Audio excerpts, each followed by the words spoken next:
Being originally from Tennessee, I have a little country message for Elon Musk. And in this breaking story, a whole bunch of federal employees do as well.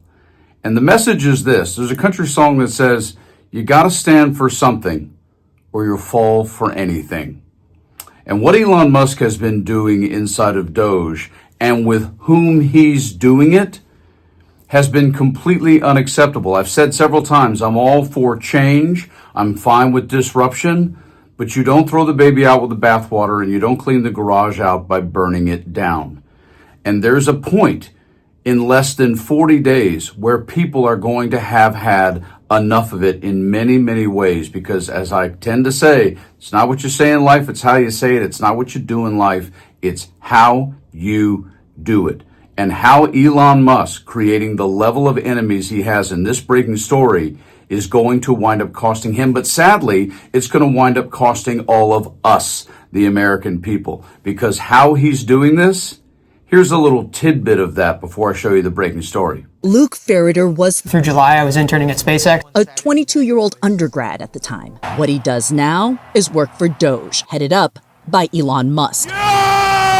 Who's brought in a group of gifted young engineers with no prior government experience. Democratic senators sent a letter to the White House describing how DOGE staff has seemingly unfettered access to classified materials and Americans' personal information. In federal court, government lawyers said Marco Ellis had read-only access to a highly sensitive payment system at the Treasury Department. Ellis, who previously worked at SpaceX, has been the center of attention. His DOGE position was terminated after the Wall Street Journal uncovered racist and eugenic posts on an account linked to him. The vice president says, bring him back. What do you say? But if the vice president said that, did you say that? I'm with the vice president. Another DOGE worker, Edward Korstein, who called himself Big Balls on social media, was fired from an internship with a data security firm called Path Network in 2022, accused of leaking information to a competitor, federal employees. This man, who spoke at a Virginia congressman's town hall this week, we had Elon Musk in our building, and after he visited the building, called for a 50% cut of the entire agency.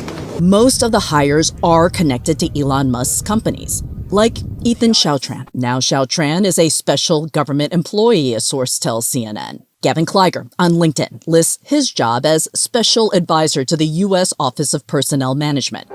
A 2020 Berkeley graduate, Kleiger worked in Silicon Valley for Twitter and then for a data intelligence company. Additionally, any system with a human in the loop is not going to scale well. It's not that the people he has with DOGE are young. It's not. It's the fact that they don't have any governmental experience whatsoever, nor were they properly vetted.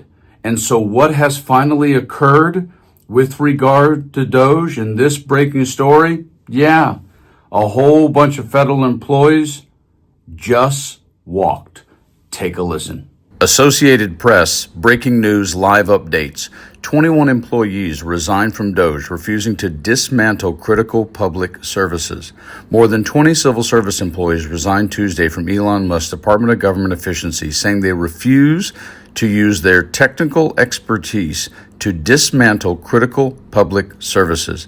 The employees also warned that many of those enlisted by Musk to help him slash the size of the federal government under President Donald Trump's administration were political ideologues who did not have the necessary skills or experience for the task ahead of them. Did you hear that last part?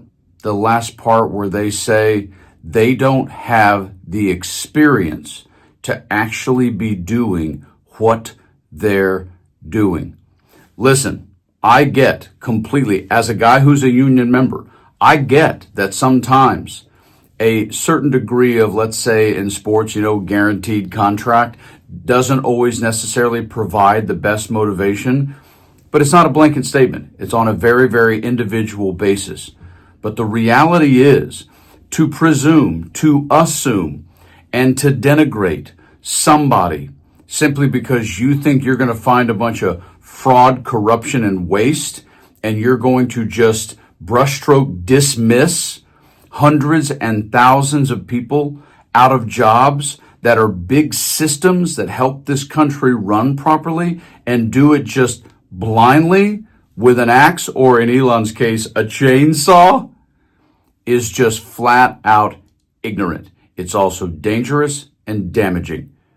And to a large degree, the American people are going to wind up making Trump and Vance and Elon Musk, the axis of evil right now in America, pay for it. Hang in there, stay positive, enjoy your life, talk to your friends, talk to those you don't agree with.